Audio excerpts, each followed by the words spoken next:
મનસુખ વસાવાએ જ્યારે ચૈતર વસાવા જેલમાં છે ત્યારે એક પડકાર ફેંક્યો હતો અને પડકારમાં એમણે કહ્યું હતું કે હિંમત હોય તો આવો આપણે વિકાસના કામો વિશે જાહેરમાં ડિબેટ કરીએ। વિકાસના કામો છે એ આમ આદમી પાર્ટી કર્યા, ચૈતર વસાવાએ કર્યા, એ જો કરે મને લિસ્ટ આપે ભાઈ, મેં તે ત્યાં સુધી કીધું મારી સાથે આવે વિકાસના મુદ્દે ડિબેટ કરવા। પરંતુ ચૈતર વસાવા તો જેલમાં છે એટલે સ્વાભાવિક રીતે તેઓ જાહેરમાં ડિબેટ માટે આવી નથી શકવાના, પરંતુ હવે આ પડકારને તેમના પત્નીએ ઝીલ્યો છે। મનસુખ દાદા, તમારે ડિબેટમાં બેસવું હોય તો કેમ હમણાં તમને ડિબેટ યાદ આવે છે?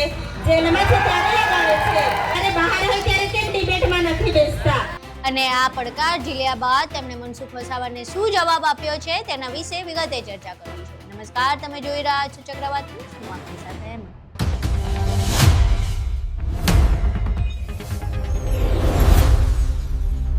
દેડિયાપાડાથી ધારાસભ્ય એવા ચૈતર વસાવા વનકર્મી પર હુમલો અને ફાયરિંગના એક કેસમાં સેશન્સ કોર્ટ દ્વારા જે સજા ફટકારવામાં આવી એ સજા ભોગવી રહ્યા છે। એવામાં જ્યારે ચૈતર વસાવા જેલમાં છે ત્યારે થોડા સમય પહેલા મનસુખ વસાવા દ્વારા એક ચેલેન્જ આપવામાં આવી હતી। તેમણે ચૈતર વસાવાને જાહેરમાં પડકાર ફેંક્યો હતો કે તમારામાં તાકાત હોય તો જે વિકાસના કામો કર્યા છે ભાજપે તેના વિશે આપણે જાહેરમાં ડિબેટ કરીએ। હવે આ ડિબેટનો જે એમણે પડકાર ફેંક્યો હતો, સ્વાભાવિક રીતે ચૈતર વસાવા જેલમાં છે એટલે એ પડકાર ઝીલી શકવાના નથી અને ડિબેટ માટે બહાર આવી શકવાના નથી, પરંતુ આ પડકાર હવે તેમના પત્ની વર્ષાબેન વસાવાએ ઝીલ્યો છે અને વર્ષાબેન વસાવાએ આ મામલે મનસુખ વસાવાને સણસણતો જવાબ આપ્યો છે અને કહ્યું છે કે જ્યારે ચૈતર વસાવા જેલની બહાર હતા ત્યારે આટલી વખત તો ક્યારેય તમે ના કીધું ડિબેટ કરવાનું, પરંતુ હવે જ્યારે ચૈતર વસાવા જેલમાં છે એટલે તમને ડિબેટની યાદ આવી છે અને હવે ડિબેટની યાદ આવી જ છે તો ડિબેટ કરવા માટે હું તૈયાર છું, તમારી ચેલેન્જ હું સ્વીકારું છું, ચાલો જાહેર મંચ પર બેસીને વિકાસના કામો વિશે ડિબેટ કરીએ।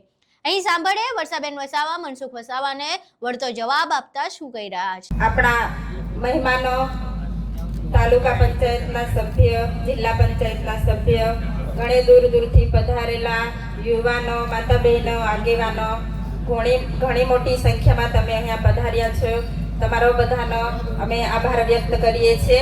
હવે આજની આ સમર્થન સભામાં જે આપણે ગામડે ગામડે જઈને આપણા જે ધારાસભ્ય હાલ જેલમાં છે એમની સિગ્નેચર ચેમ્પિયન રાખ્યું હતું, એમાં ઘણા બધા ગામોમાં ઘણી બધી જગ્યાએ જઈને આપણા લોકોએ સિગ્નેચર કરી છે। સિગ્નેચર 1.5 લાખથી ઉપર થઈ છે। આપણે આજે કલેક્ટર શ્રીને આવેદન પત્ર આપવાનું છે અને આપણે એમની પાસેથી જવાબ પણ લેવાનો છે કે તમે અમને કેટલા દિવસમાં જવાબ આપશો, કે તમે રાજ્યપાલને, રાષ્ટ્રપતિને ક્યારે તમે પહોંચાડો છો અમારું આવેદન પત્ર, એનો જવાબ પણ આપણે આજે જ લેવાનો છે।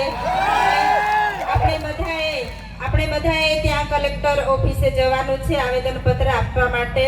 હવે ખાસ તો હું જ્યારે મારે એકલા હાથે લડવાનું થાય છે ત્યારે તમે બધા તમારું કામ છોડીને હર હંમેશા મારી સાથે આવીને ઊભા રહો છો, એટલે હું તમારો બધાનો સાથ સહકાર ભૂલી નથી જતી, હું યાદ રાખું છું। કેમ કે આગળ પણ આપણે એક પ્રોગ્રામ કર્યો ડેડિયાપાડા, ત્યાં પણ ઘણી મોટી સંખ્યામાં લોકો બધા પધાર્યા હતા, ઘણી દૂર દૂરથી લોકો આવ્યા, સમર્થન આપ્યું કે તમે એકલા નથી, અમે બધા તમારી સાથે છો, એવું તમે મને કહ્યું, એટલે આજે હું તમારી સામે એકલી નથી, તમે બધા મારી સાથે છો।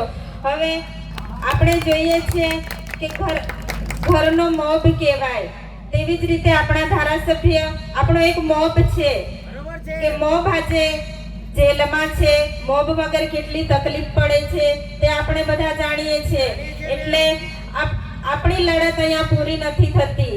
જ્યાં સુધી ન્યાય નથી મળતો ત્યાં સુધી આપણે આપણી લડત ચાલુ રાખવાની છે, આપણે હિંમત નથી હારવાની।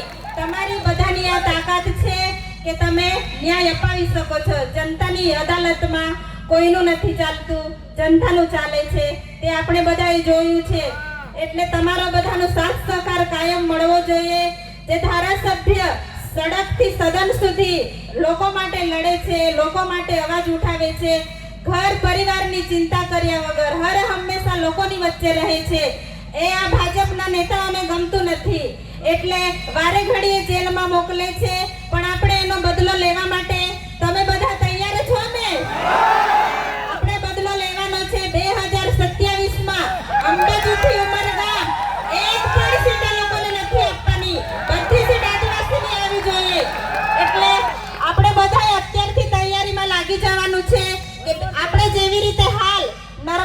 જિલ્લામાં સુપડા સાફ કર્યા છે. એવી જ રીતે અંબાજીથી ઉમરગામ 2027માં આપણે એમના પણ સુપડા સાફ કરીને એમને ઘરે બેસાડી દેવાના છે. તો તમે બધા સાથ સહકાર આપજો એવી હું આશા રાખું છું. અને હવે ટૂંક સમયમાં તમે બધા દુઆ કરો છો, આપણી સાથે કુદરતની દયા પણ છે, તમે બધા સાથ સહકાર આપો છો, એટલે હું તમારી પાસેથી પણ આશા રાખું છું કે જ્યાં સુધી ન્યાય નથી મળતો ત્યાં સુધી તમે બધા મારા પરિવાર સાથે ઊભા રહીશો એવી હું આશા રાખું છું. અને જ્યાં પણ જરૂર પડે છે, જ્યારે પણ હું આમંત્રણ કરું છું ત્યારે પણ તમે ઘરની ચિંતા કર્યા વગર પોતાનું ખેતીવાડીનું કામ છોડીને આવો છો. એ મારા માટે મને ખૂબ હિંમત આપે છે. એટલે આવી જ રીતે સાથ સહકાર આપો એવી હું આશા રાખું છું. અને જે આ 7 ટર્મથી સાંસદ છે, 2 દિવસ પહેલાનું નિવેદન છે કે ડિબેટમાં બેસો. તો કેમ હમણાં તમને ડિબેટ યાદ આવે છે? જેલમાં છે ત્યારે યાદ આવે છે. કેમ જ્યારે બહાર હોય ત્યારે કેમ ડિબેટમાં નથી બેસતા? મનસુખ દાદા, તમારે ડિબેટમાં બેસવું હોય તો હું મારી જનતા સાથે તમારી સામે ડિબેટમાં બેસવા માટે તૈયાર છું. તમે આવી જજો. અમારી જનતા અને અમે બધા તમારી સાથે ડિબેટમાં બેસવા માટે તૈયાર છે. તમે બધા સાથ સહકાર આપજો એવી હું તમારી પાસેથી આશા વ્યક્ત કરું છું.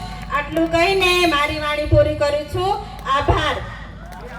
અહીં તમે વર્ષાબેન વસાવાને સાંભળ્યા. હવે મનસુખ વસાવાએ ચૈતર વસાવા જેલમાં છે, કદાચ એનો લાભ લઈને પડકાર તો ફેંક્યો હતો, પરંતુ હવે આ પડકાર તેમના પત્ની વર્ષાબેન વસાવાએ ઝીલ્યો છે અને મનસુખ વસાવાને જાહેરમાં ડિબેટ કરવા માટે કહ્યું છે. હવે મનસુખ વસાવા આ ચેલેન્જ ફરી સ્વીકારે છે કે કેમ, અને એમણે જે ચેલેન્જ આપ્યો હતો એ મુદ્દે તેઓ વર્ષાબેન વસાવા સાથે ડિબેટ કરે છે કે કેમ, અને જો ડિબેટ થાય છે જાહેર મંચ ઉપરથી તો પછી કોણ જીતે છે કોણ હારે છે એ જોવું ખૂબ જ રસપ્રદ રહેશે. તમારું આ આખી ઘટનાને લઈને વર્ષાબેન વસાવા દ્વારા જે પ્રમાણે ચેલેન્જ સ્વીકારવામાં આવ્યો છે તેના વિશે અને તમને શું લાગે છે, શું મનસુખ વસાવા વર્ષાબેન વસાવા સાથે ડિબેટ કરશે કે કેમ? આ તમામ બાબતો વિશે તમારું શું માનવું છે? તમારા મંતવ્યો અમને કોમેન્ટ બોક્સમાં જરૂર જણાવજો. વિડીયો પસંદ આવ્યો હોય તો વિડીયોને લાઈક કરજો, શેર કરજો અને અમારી ચેનલને સબસ્ક્રાઇબ કરવાનું ભૂલશો નહીં. નમસ્કાર.